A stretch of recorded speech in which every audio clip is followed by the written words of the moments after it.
오늘 히브리서 10장 26절에서 39절 말씀을 함께 읽었습니다. 그래서 오늘 말씀 보면요, 우리가 진리를 아는 지식을 이제 받았습니다. 근데 받은 후에 짐짓 죄를 범한즉 다시 속죄하는 죄사가 없을 것이다.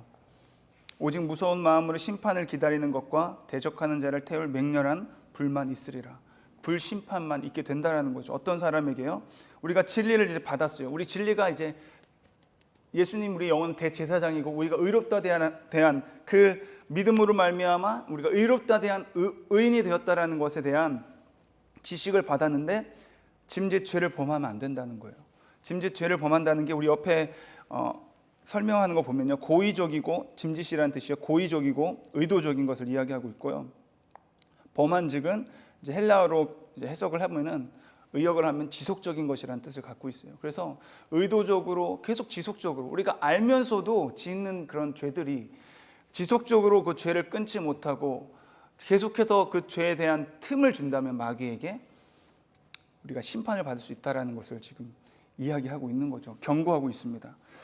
그리고 28절에서 보면요, 모세의 법을 폐한 자도 두세 증인으로 말미암아 불쌍히 여김을 받지 못하고 죽었다고 했어요.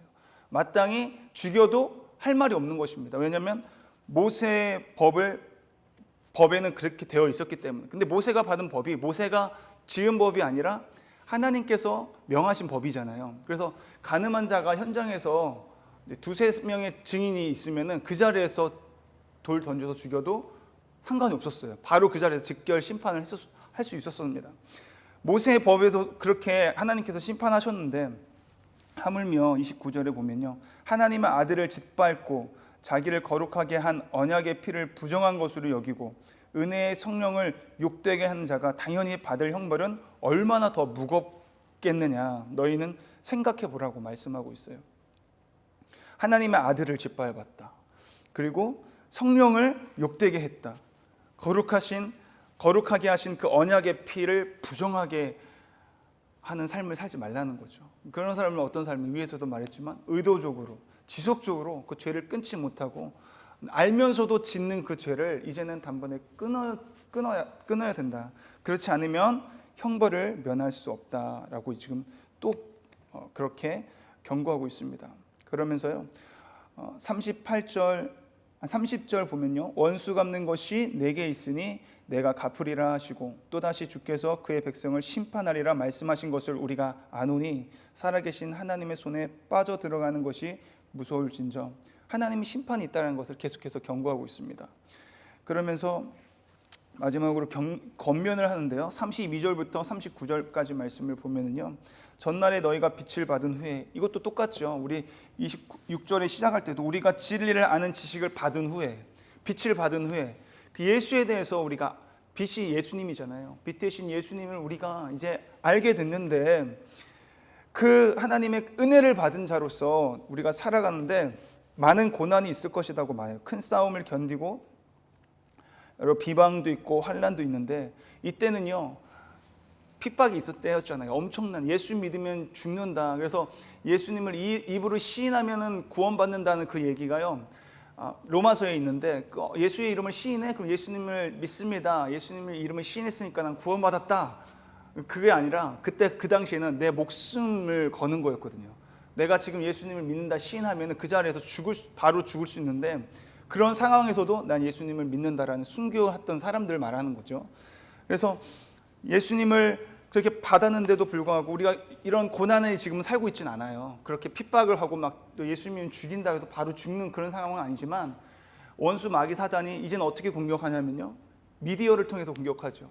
예수님보다 다른 걸 더 사랑하게 할 수 있는, 나도 모르는 사이에 예수님을 떠나 있고 나도 모르는 사이에 주님과 동행하지 않고 내 욕심을 따라서, 나를 위해서 내 소욕을 따라서, 육체의 소욕을 따라 살 때가 너무나 많다라는 것입니다.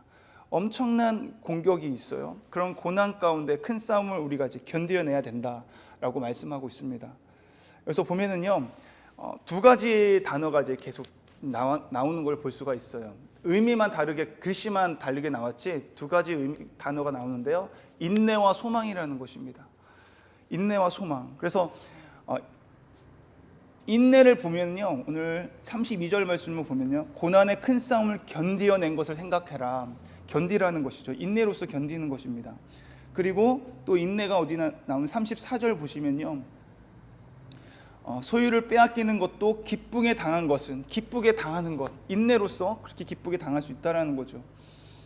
36절에서 너희에게 인내가 필요함은 또 나오고 있고요. 그렇게 해서 계속 인내에 대해서 나오고 또 소망이 나오죠. 소망은 32절을 보시면 전날에 너희가 빛을 받은 후에 그 빛을 받은 소망을 받은 것이죠. 그리고 34절에 보시면요, 영구한 소유가 있는 줄 알미라. 그 영구한 소유, 우리 소망이죠. 그 영구한 소유가. 그리고 35절에 보면요, 또 큰 상을 얻게 하느니라. 우리가 인내할 수 있는 이 소망이 있기 때문이라는 거예요. 계속해서 큰 상을 얻게 될 것이다. 그리고 36절에서도 보면은요, 약속하신 것을 받기 위함이라. 약속한 것이 있다라는 것이죠. 그리고 37절에서도 잠시 잠깐 후면 오시리니 다시 오실 주님이 우리의 소망이 되신다는 것입니다. 그래서 우리가 뒤로 물러나지 않을 수 있는 이유, 우리가 인내할 수 있는 이유가 있는데 그것은 소망 때문인데, 그 소망에 대한 믿음이 있기 때문인데, 그 소망은 제가 방금 말한 이 소망들이 있기 때문이라는 것입니다. 그래서 로마서 8장 18절에 보면요, 그 유명한 말씀이 있죠. 생각건대 너희들이 현재 지금 당하는 고난은 장차 올 그 영광과 좋게 비교할 수 없다. 그 영광의 소망을 바라보면서 이 고난을 우리가 이겨낼 수 있는 거잖아요. 이 고난은 인내로서 이겨낼 수 있는 힘이 생긴다라는 것입니다. 그래서 오늘 이 히브리서 기자가요, 38절에 이렇게 이야기하고 있어요. 나의 의인은 믿음으로 말미암아 살리라. 나의 의인은 믿음으로 말미암아 살리라. 이 말씀이 로마서에도 동일하게 또 나오는데요. 오직 의인은 믿음으로 말미암아 살리라. 우리가 알아야 될 것이요, 오직 의인은 예수 그리스도로 말미암아 우리가 의인이 되었어요. 근데 그 예수님을 믿음으로 말미암아 있는 믿음, 그 의인이라는 의미도 있지만 행함으로 인해서 의롭다라는 말씀도 야고보서에 있거든요. 야고보서 말씀을 잠깐 보면은요, 2장 26절에 이렇게 되어 있어요. 제가 한번 읽어드리겠습니다. 24절 말씀부터 제가 한번 읽어드리겠습니다. 이로 보건대 사람이 행함으로 의롭다 하심을 받고 믿음으로만은 아니니라. 또 이와 같이 기생 라합이 사자들을 접대하여 다른 길로 나가게 할 때에 행함으로 의롭다 하심을 받은 것이 아니냐. 영혼 없는 몸이 죽은 것 같이 행함이 없는 믿음은 죽은 것이니라. 그래서 오늘 히브리서 기자가 말하는 나의 의인은 믿음으로 말미암아 살리라, 이것은요, 예수 그리스도를 믿는 믿음도 믿음이지만 하나님의 말씀에 순종하는 믿음도 믿음이다. 행함으로 의롭다 하심을 하나님께서 인정해 주신다는 거예요. 그러니까 오늘 말씀을 보면 계속 경고하고 권면하는 것이 지속적으로 또 의도적으로 그렇게 죄를 짓지 말아라. 하나님 말씀대로 순종하는 삶을 살아라. 계속해서 성경은요, 이야기하고 있어요. 예수님께서도 나를 사랑하는 자는 나의 계명을 지키라고 말하고 있고요. 또 예수님께서 굉장히 유명한 말씀을 하셨죠. 마태복음 7장 24절에서 27절 말씀에서 예수님께서 이렇게 얘기합니다. 그러므로 누구든지 나의 이 말을 듣고 행하는 자는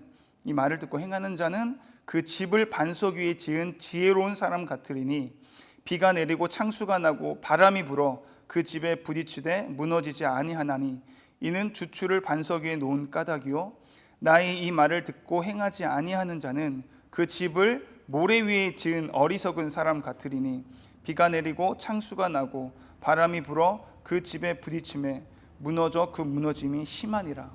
이 말씀이요, 동일하게 또 누가복음 6장 47절에서 49절 말씀에서도 이야기를 하고 있습니다. 행함이 있는 믿음이 이만큼 중요하다는 것이죠. 예수님께서 그렇게 중요하다고 말씀하시고 모든 성경에 기록한 서신을 기록한 많은 사람들도 끝까지 구원을 이루라고 계속 이야기하고 있고, 또 예수님이 그런 얘기도 하셨죠. 주여 주여 한 자마다 다 아버지께 올 자가 아니다. 아버지 뜻대로 행하는 자라만이 하나님 앞에, 내 아버지 앞에 갈 수 있다라고 말씀하고 있습니다. 저와 여러분은 이미 하나님이 그 반전의 열쇠, 그 구원의 열쇠를 갖게 됐어요. 예수님을 믿음으로 말미암아 이제 천국의 열쇠, 하늘의 열쇠를 갖고 있지만 그 문을 들고 문을 여는 것은 이제 우리가 우리 삶 가운데서 하나님 말씀대로 따라 살아가는 그때 문이 열리는 줄 믿습니다. 그래서 히브리서 기자가 처음에도 그런 얘기, 서두에도 그런 얘기 하잖아요. 아직 안식이 남아 있다라고 그렇게 이야기하는 거예요. 들어간 것이 아니다, 남아 있다. 저와 여러분이 끝까지 오늘 말씀처럼 나의 의인은 믿음으로 말미암아 살리라. 또한 뒤로 물러가면 내 마음이 그를 기뻐하지 아니하리니. 하나님이 기뻐하지 않는데요. 우리는 뒤로 물러가 멸망할 자가 아니요 뒤로 물러가면 멸망한대요. 오직 영혼 구원함에 이르는 믿음을 가진 자니라. 아멘. 오직 영혼의 구원의 믿음은요, 하나님을, 예수 그리스도를 믿을 뿐만 아니라, 그래서 의인 된 것뿐만 아니라 우리가 말씀에 순종하는 그 믿음까지 이르렀을 때 진정 영혼 구원함에 이르는 믿음을 가진 자가 된다라는 이 히브리서 기자의 말씀을 기억하면서 오늘 하루도 우리가 뒤로 물러가 침륜에 빠지는 자가 아니라 모든 고난과 환난과 유혹들을 우리가 싸워서 이겨냄으로 말미암아, 인내함으로 말미암아 그 소망을 굳건하게 붙잡을 수 있는 저와 여러분이 되었으면 좋겠습니다. 아멘. 기도하시겠습니다. 하나님, 오늘도 주님과 동행하는 삶을 살 수 있도록 이 아침에 말씀으로 우리를 인도하여 주심을 감사합니다. 또 기도할 수 있는 자리를 허락하심을 감사합니다. 여러 가지 인생의 문제와 환난들이 연속적으로 우리 가운데 있지만 하나님, 그런 모든 상황 속에서도 믿음의 주요 온전케 하시는 이 우리의 소망 되시는 예수 그리스도만을 바라볼 수 있게 하여 주시옵소서. 그리하여 그렇게 인내할 수 있는 오늘을 살아갈 수 있도록 성령 하나님 우리를 붙들어 주시옵소서. 주님을 의지합니다. 주님께 기도하며 말씀 안에서 순종하기를 원합니다. 하나님, 하늘로부터 오는 그 새 힘을 우리에게 허락하여 주시옵소서. 그렇게 우리 삶 가운데 개입하시고 간섭하시고 일하실 주님을 기대하오며 예수님의 이름으로 기도드립니다. 아멘.